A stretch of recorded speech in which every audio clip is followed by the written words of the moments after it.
When Cadillac first unveiled CT5V BLACKWING, it was largely believed to be the end of an era, Cadillac's last hurrah into the V8 manual sports sedan. But 2 years later, Cadillac is not just continuing to offer an aging product, which they've been known to do, XT5, but they've actually updated this vehicle, giving it slightly new looks, a revised interior, and an insanely impressive new package to the car that completely changes the driving dynamics. Now, I've already put out a video talking about the differences between precision package and non-precision package CT5V BLACKWING on the track, so today I want to focus on driving this car on the road and what it is like to live with CT5V BLACKWING for the 2025 model year.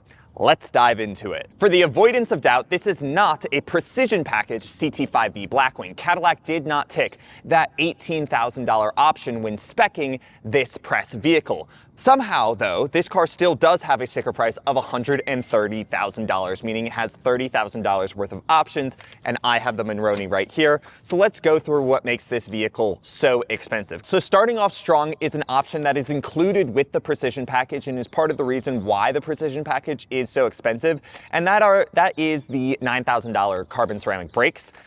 They're pretty expensive, but pretty nice to have on a vehicle with 668 horsepower. You want to make sure that the car can stop very easily. Then we have an $8,000 option for the interior that gives us these natural tan with jet black accent, semi-aniline leather seats. Then we have a $5,000 carbon fiber package shown with all these carbon fiber trim elements. I do actually really like that, and the carbon fiber black wing, because not all BLACKWINGs actually have a black wing.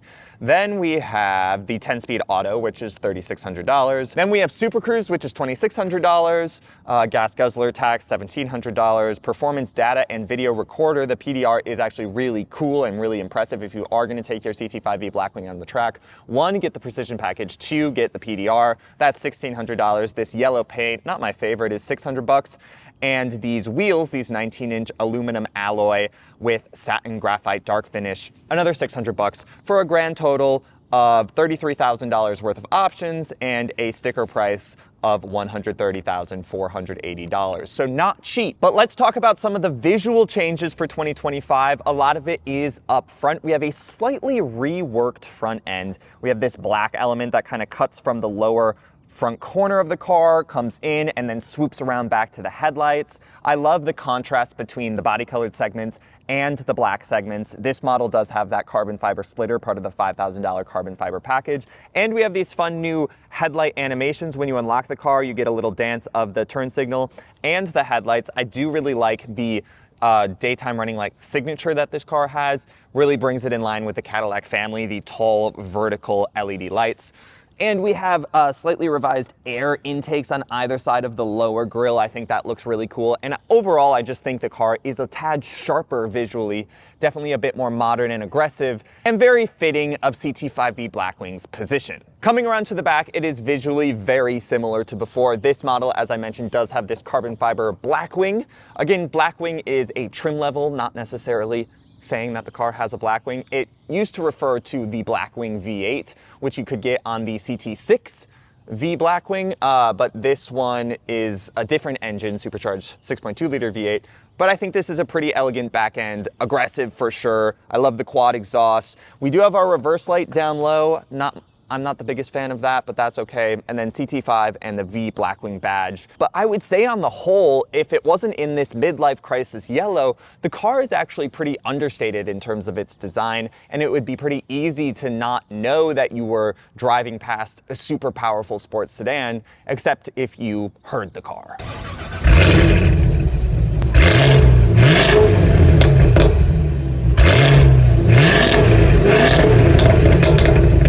Yes, that is why everyone loves the CT5V BLACKWING. It's 6.2 liter supercharged V8 that makes 668 horsepower and 659 pound-feet of torque. All of that power goes out through the rear wheels via either a 6-speed manual or 10-speed automatic. This model, unfortunately, is the 10-speed automatic, sorry.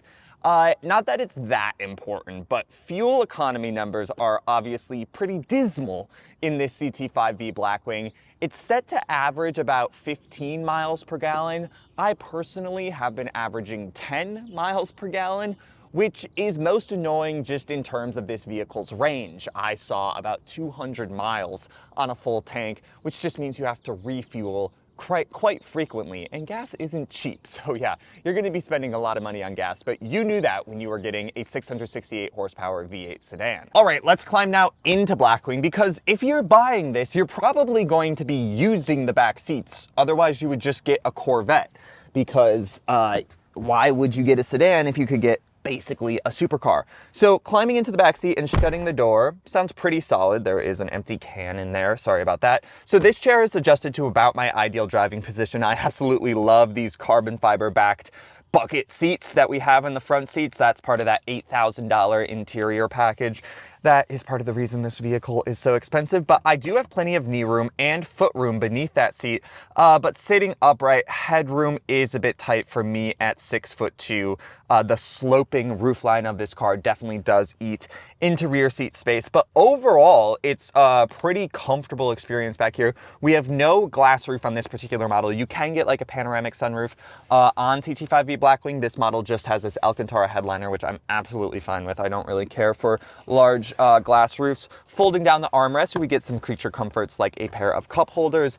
There's a single USB-C charging outlet, a pair of vents, and a 12-volt socket. I kind of wish there were heated seats back here on this $130,000 Cadillac, but that's not the end of the world.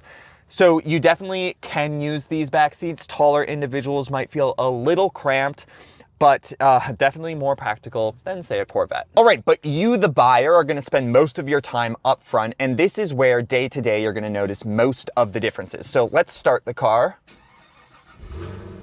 Love that. I switched it into touring mode just while I was fiddling around with things, and it definitely has a softer ignition in touring mode. I do love that the car stays in whatever drive mode you turned it off in, so you don't have to constantly cycle through to the more sporty drive modes. I know like Audi always starts you in the normal drive mode, and then you have to switch into dynamic. CT5V Blackwing will leave it in whatever drive mode you were last in, which is definitely a plus. And yeah, you're gonna notice this interior most of all in owning a 2025 CT5V Blackwing versus a 2024. Now, I am the first to say that bigger screens does not mean a nicer car. But this 33-inch curved display that Cadillac has fitted to the 2025 CT5 is a very impressive system that I am a fan of, and definitely helps bring this vehicle into the modern age, and is an improvement over the older system, which was just a smaller touchscreen in the center and a pretty standard digital instrument cluster. This has some presence to it, and this is still very easy to use. We still have all of our physical climate controls separately. Thank you, Cadillac. Heated and ventilated seat controls are down here as well. We can cycle through our drive modes and even operate this infotainment system with a rotary dial, which I really love to see. It's a pretty easy system to operate. We also have some controls over on the left where we can change our gauge cluster and cycle through our trip information and our heads-up display, which we do have on this model. This system also does have Apple CarPlay, and it projects absolutely beautifully. CarPlay is my favorite new car feature on any vehicles. Super Cruise is actually my second new car favorite feature. But General Motors is moving away from CarPlay. Their new EVs don't have CarPlay. And on the first drive for this vehicle in October, someone from working at General Motors did say that they were planning to move away from CarPlay in general in their gas vehicles too, which I think would be such a shame. CarPlay makes driving a vehicle and just living with a vehicle so easy and seamless. And again, they have such a beautiful CarPlay system in this CT5V Blackwing. You can have your typical projection over here, and the background like fades to the unique shape of the screen. And then you can even project your maps into the instrument cluster. And it's so well integrated, and such a shame again that they are not offering it in other vehicles, because this same screen is found in the new Cadillac Vistic, which is their 3-row midsize crossover. It's almost Escalade size though. It's an absolutely massive 3-row midsize SUV, electric SUV. And they don't have CarPlay in that vehicle. So I absolutely love that it's in this vehicle. Please, General Motors, give it back to us in all your other cars, because it just enhances the in-cabin experience. But anyways, talking about the rest of this vehicle, one of the benefits to getting the 10-speed automatic is that you get Super Cruise. You can't get Super Cruise on the manual, and Super Cruise is a pretty excellent feature if you're going to be driving long distances on the freeway, or even just in a traffic setting. on a highway. Super Cruise is definitely a great tool to have. It's their hands-free driving technology, General Motors hands-free driving technology, and it works amazingly. It's one of the best systems out there. Happy to see it on this CT5V Blackwing. But again, you do have to get the 10-speed automatic. I'm not a huge fan of this gear selector. General Motors has been using it for a bit. It looks pretty, 2010s. Just get the 6-speed manual and you won't have to worry about that gear selector. Yeah, the cabin itself is, it's not offensive. It's pretty simple. This new screen, I think, is the most impressive part. I do really like these seats. Again, $8,000 though. They're pretty nice to look at, and they're massaging, which is nice. There's a lot of luxuries to this car, and very comfortable and supportive. Opening up this center console, we have a USB-C and a regular USB charging outlet. We have a wireless charging pad as well. Our drive modes include Tour, Sport, Track, and you can hear the exhaust changing in between those drive modes. Snow, Ice, and My Mode. So I have My Mode set up to a Sport steering, Track or Tour suspension, Tour brake feel, and Track engine sound in order to get to the most out of this 6.2 liter V8 audibly. But yeah, overall, this is a very competent interior. Nothing like over the top, but this vehicle really isn't about its interior, it's about its engine and its driving experience. So let's get into that. All right, driving the 2025 Cadillac CT5V Blackwing. I apologize for the slightly awkward camera angle. My GoPro almost died, so I had to plug it in, and this was the only way I could make it work. But behind the wheel of this vehicle, I can confirm the 2025 CT5V Blackwing is just as incredible as this car has always been. Turning onto a freeway-like road, I can put some power down, a little bit of wheel spin, and then it locks up, and then you really launch forward once you get the power connected to the ground.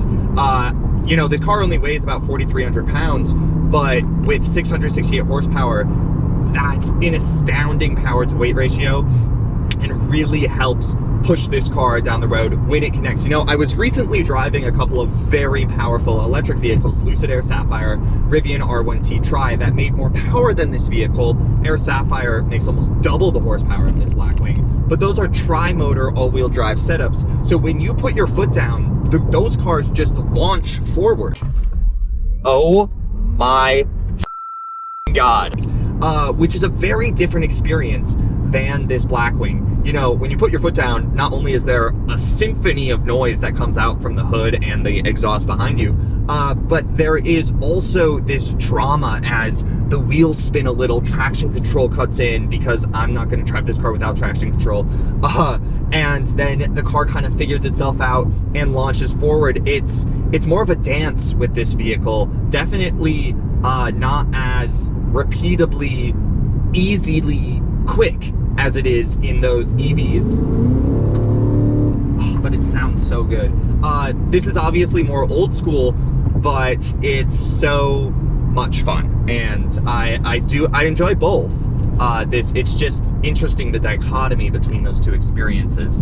Now, this is obviously the 10-speed automatic CT5V Blackwing, which is a bummer because the 6-speed manual is so much fun. But one benefit of getting the 10-speed automatic is that you also get Super Cruise. So if I press this button right here, steering wheel turns green, I can go hands-free, which is pretty incredible. I think the CT5V Blackwing has to be one of the best vehicles at both being an engaging driver's car. It's one of the best driver's car on the road, while also being one of the best self-driving cars on the road. Because Super Cruise is an excellent hands-free driving technology, only on registered freeways, like what I'm driving on right now, but it's still so impressive how it can do both. This car is capable of doing both. Obviously, again, you have to get the 10-speed automatic, but you could get this vehicle with the Precision package and with Super Cruise, which would then absolutely make this the ultimate driving car and self-driving car, the combination of both. I think that's kind of impressive. This is not the Precision package CT5V Blackwing. And what that means for an on-road driving dynamics is that this is more of a grand touring muscle car in terms of its on-road feel. It's actually very comfortable in here, very floaty. And when you take a corner, it doesn't completely fall apart, but there is definitely some lumbering qualities. You feel its size and you feel its weight a bit around corners. When I first drove CT5V BLACKWING a couple of years ago, I then, right after that, drove CT4V BLACKWING, which is obviously a smaller package, not a V8, but I found myself liking CT4V BLACKWING more because it's a lot tighter, it's a lot nimbler, it's a lot more agile. And that's really what the precision package turns CT5V BLACKWING into. It turns it into a much nimbler, lighter vehicle. It's not actually lighter, but it feels so different. It feels light on its feet, quick, sharp, and rigid. It doesn't lose too much of its comfort either, which I was very impressed by.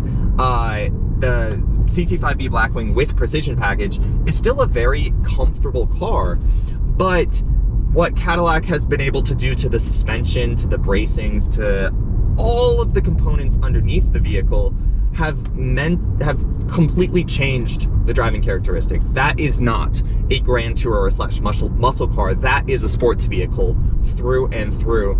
So when you're deciding whether or not you want the precision package, it depends on what is important to you. Are you someone that's going to notice the agility of the vehicle and appreciate the really tight chassis? Because you can tell a difference on the road. It's not just on a track where you notice the difference between standard CT5V BLACKWING and CT5V BLACKWING with precision package. You definitely can tell the difference on the road as well.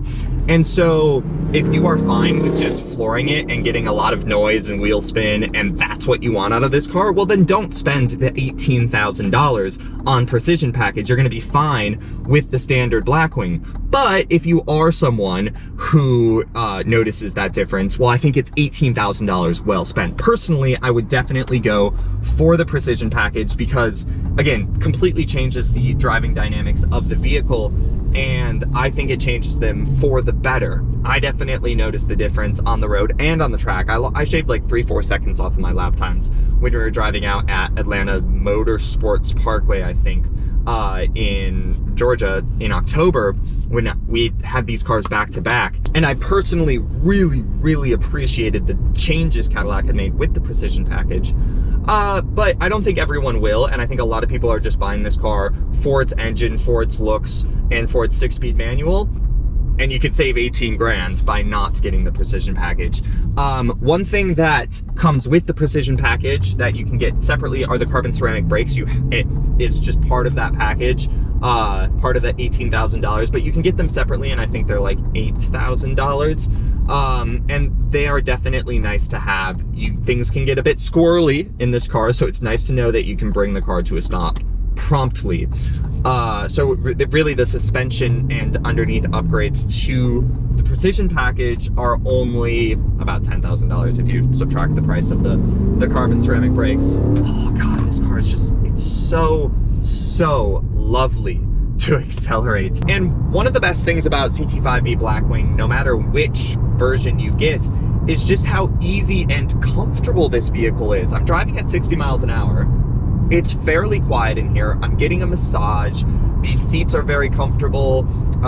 In touring mode, the suspension and the steering are super soft. Like, everything about this car is so daily drivable. But then when you put your foot down, well, you just get bucket loads of torque and horsepower whenever you so deign. Now let's talk about the changes for 2025.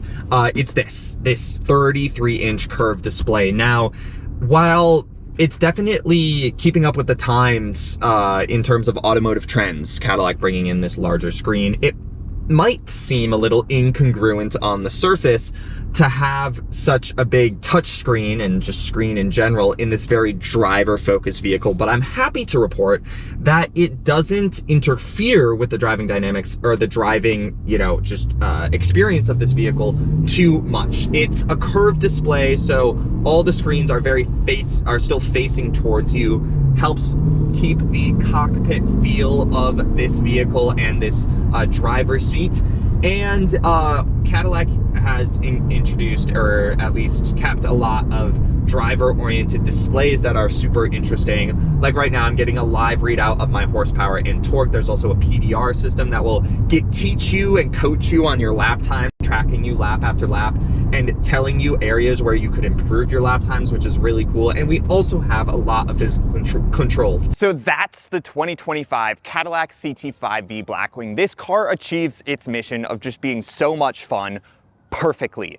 Now, personally, if I was being strategic of optioning my CT5V Blackwing and getting the most for the money, I would forgo some of the cosmetic options to this vehicle, like the carbon fiber package and the $8,000 interior upgrades, and simply option the precision package. Also, don't get the 10-speed automatic, get the 6-speed manual. And then you're looking at a roughly $120,000 vehicle that drives so incredibly well that also still has great on-road driving characteristics in terms of comfort. This vehicle is so much fun to drive, but from my time with the precision package last October, I'm still blown away by what Cadillac was able to do to change how this vehicle feels on the road. It's a completely different car, and personally, I noticed that and think $18,000 is well spent. Thanks for watching. Like, comment, share, and subscribe, and I'll catch you guys in my next video.